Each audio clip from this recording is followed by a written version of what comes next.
अस्सलाम वालेकुम नाज़रीन। पीटीआई का जलसा किसके कहने पर मुलतवी हुआ? आज़म सवाती किसके कहने पर इमरान खान से अडयाला जेल में मिले? आइए पहले ये वीडियो देखते हैं, फिर इस पे बात करते हैं। के हुक्म के मुताबिक आज का तरनोल का जलसा मुलतवी किया जा रहा है। अच्छा, अब मुसद्दिक मलिक साहब मैं पूरी कोशिश कर रहा हूँ कि मुस्कुराऊँ ना, लेकिन क्या करूँ कि मुस्कुराहट जो है वो आ ही रही है। ये सुबह 7 बजे तो मुलाकात नहीं होती अडयाला जेल में, वो तो तकरीबन 9 साढ़े 9 बजे मुलाकात शुरू होती है। और आम तौर पे जो मेरी इन्फॉर्मेशन है, बहुत से लोग जो खान साहब को मिलते हैं वहाँ जाके, वो ये कहते हैं कि मुझे नहीं मालूम, वहाँ पे अगर सहाफ़ी मौजूद थे तो उन्हें मालूम होगा कि मीटिंग हुई या नहीं हुई, मगर बहरहाल वो वहाँ पे। आप हंस रहे हैं, आपको पहले आप मुस्कुराने पे एतराज़ कर रहे थे, आप हंस रहे हैं। मीटिंग तो हुई। मैंने नहीं कहा कि नहीं, मैंने तो कहा मुझे नहीं पता, इसका मतलब ये थोड़ी कि मीटिंग नहीं हुई। लेकिन बहरहाल उन्होंने अपना जलसा जो था आज का मुलतवी कर दिया। एक नारा था जलसे का, पहले भी 2-3 मरतबा लग चुका है, और मगर कल तक तो ये आया हो गया था कि यहाँ पे कुछ जलसे के आसार वासार हैं ही नहीं। कुछ नज़र आ जाते तो फिर तो कोई बात चलती, फिर हम फैसिलिटेट भी करते, फिर बात भी बनती। मगर किस चीज़ की, जिस चीज़ की तैयारी नहीं है, तैयारी आपको नज़र नहीं आ रही, उस चीज़ को क्या रोकना? फिर सुबह 7 बजे इमरान खान से मीटिंग क्यों करवाई गई? जी यही तो मैंने तो इसी वजह से आपसे पूछा, जिस पे आप हंस दिए। आपने मेरी बात को ऐसे ही उड़ा दिया। वो असल में अब मेरे पास जो इन्फॉर्मेशन है वो मैं चाह रहा था आप शेयर करें, तो मैं क्यों शेयर करूं? जो आपके पास है वो आप शेयर करें।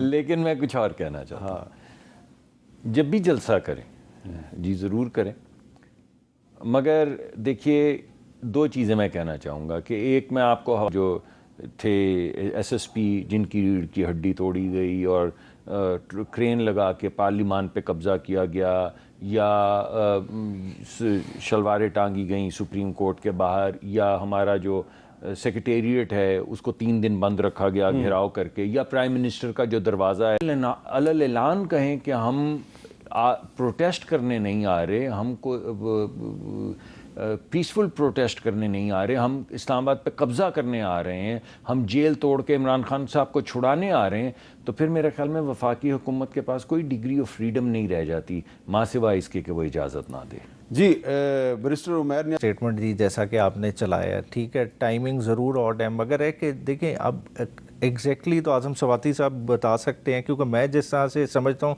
आज़म सवाती साहब सिंपली मैसेंजर थे, ठीक है जी, और एक क्रेडिबल मैसेंजर, ठीक है ना, जो कि गए बैरिस्टर गौहर साथ थे, और जो 2 नुकात सामने आए कि एक मजहबी एलिमेंट के, जैसा आपने देखा कि सुप्रीम कोर्ट में केस चल रहा था, रिव्यू पिटिशन लगी हुई थी, और उसी को जवाब बना के बाहर से नारों की आवाज़ आ रही, और उसी को जवाब बना के हमारा एनओसी भी इन्होंने कैंसिल किया हुआ था। जैसा ये कह रहे हैं ना कि इनकी जलसे की तैयारी नहीं थी, तो ये सेकंड टाइम है कि जलसे को कैंसिल किया जा रहा है। हमारी 5 अगस्त को भी तैयारी थी, हमारी कल केस करा लें कि पंजाब की विजिबल पार्टिसिपेशन थी। अब पीटीआई के लिए कुछ जलसा करना मसला नहीं है, मगर मसला क्या, जैसा इन्होंने खुद 9 मई का हवाला दिया। अब देखें 9 मई कोई जलसा नहीं था, ठीक है ना, एक इवेंट हुआ, उसके आफ्टर शॉक्स आए और उसको ब्लो आउट ऑफ प्रोपोर्शन किया गया, और जिस तरह से खान साहब खुद कहते हैं वो it's a black swan event था, ठीक है, और जिसकी वजह से तहरीक इंसाफ विक्टिमाइज हुई। ये भी शायद लीडरशिप के ज़हन में था। एग्जैक्ट हम इस वक्त डॉट्स कनेक्ट कर रहे हैं। अब देखें उसका इम्पैक्ट आया, उस डिसीजन का मैं समझता हूँ, ठीक है, तहरीक इंसाफ पे भी इम्पैक्ट आता है जब आप एक कॉल दे के दूसरी दफ़ा वापस ले रहे हैं, चाहे बेशक दोनों दफ़ा एनओसी कैंसिल हुआ, आपका वर्कर एंटेगनाइज हुआ, आपकी लीडरशिप पे सवाल उठते हैं, फिर आप एक अलायंस में भी बैठे हैं, अलायंस वाले लोगों ने भी नाराज़गी महमूद खान चकज़ई साहब, हाँ जी, बड़े नाराज़ हैं वो भी, और अलामा साहब भी। अलामा साहब मैं कल इकट्ठे एक जगह बैठे हुए थे, उन्होंने अपना जो है ना अलामा नासिर अब्बास साहब, उन्होंने बेसिकली अभी जाना था ज़ियारात के लिए, वो 40वें के लिए, उनकी बेगम साहिबा गई हुई हैं, तो वो नजफ़ अभी तक नहीं इसीलिए पहुँचे क्योंकि वो जलसे के लिए बैठे हो, तो तैयारी जलसे के लिए बहुत थी, तो हुआ है। चले देखें इंशाल्लाह। अच्छा, अभी ज़रा मैं आपको एक छोटी सी एक ऑडियो है अलीमा खान साहबा की, वो सुनवाना चाह रहा हूँ। वो बहुत सोशल मीडिया पे गर्दिश कर रही है, मैं चाहता हूँ कि उमैर नियाज़ी साहब ज़रा उस पर भी थोड़ा सा रिस्पॉन्स करें।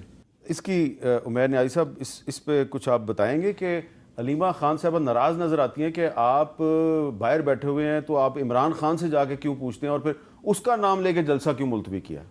अच्छा, ये देखें असल में बैक टू बैक कुछ इवेंट्स हुए हैं, ठीक है, अगर देखें लीडरशिप लीडरशिप खुद ओन अप नहीं करेगी, जलसा पहला कैंसिल किया, दूसरा कैंसिल किया, तो कुछ अवाम बढ़ते हैं। मैंने पहले भी एक जगह पे बात की कि हमारा सोशल मीडिया बाकी चीज़ें बहुत एग्रेसिव हैं, अगर वो आउटवर्ड अटैक करते हैं तो इनवर्ड भी उतना ही करते हैं। इनवर्ड की वजह से थोड़ा सा लीडरशिप मेरे ख्याल से जो है ना इस चीज़ का कैंसिलेशन का बोझ उठा नहीं सकती थी, कि अगर वो करना होता, ये फैक्टर्स तो कल भी मौजूद थे, कल शायद वो अनाउंस कर सकते थे, मगर शायद उन्होंने रात यही डिलिबरेट किया कि हम अगर ख़ुद करते हैं तो शायद अवाम माने ही ना, कोई और तरह का रद्द-ए-अमल क्योंकि कल एक बाकायदा तहरीक इंसाफ की तरफ से एक नोटिफिकेशन जो है वो जब सामने आया तो कह दिया गया ये जाली है, कोई उसको मानने के लिए तैयार नहीं था। वही मैं कह रहा हूँ कि इसलिए लेंगे। तो ये जो लोग कहते हैं जी कि जो तहरीक इंसाफ की लीडरशिप है, तहरीक इंसाफ के वकील हैं, अभी तक इमरान खान को बाहर क्यों नहीं निकाल सके, तो आप ये समझते हैं कि खान साहब ने जब बाहर निकलना तो अपनी मर्जी से बाहर आना है? खान साहब अपने ज़ोर से, मैं कह रहा हूँ मर्जी नहीं, ज़ोर से, अपने ज़ोर से आएंगे, क्योंकि देखें खान साहब ने जो है ना, देखिए क्राउड को अपने से अलग होने नहीं दे रहे, उम्मीद है वीडियो आपको पसंद आई होगी। तरफ देखता ही नहीं है, मतलब वीडियो के लिए चैनल को सब्सक्राइब करें, जो पीटीआई की लाइक करें, सपोर्ट शेयर बेस है करें। या वर्कर्स हैं, बहुत सारा वो ख्याल एक ही शख्स रखिएगा, को मिलते हैं मानते हैं, किसी वो नई इमरान वीडियो खान में। को अस्सलाम मानते हैं।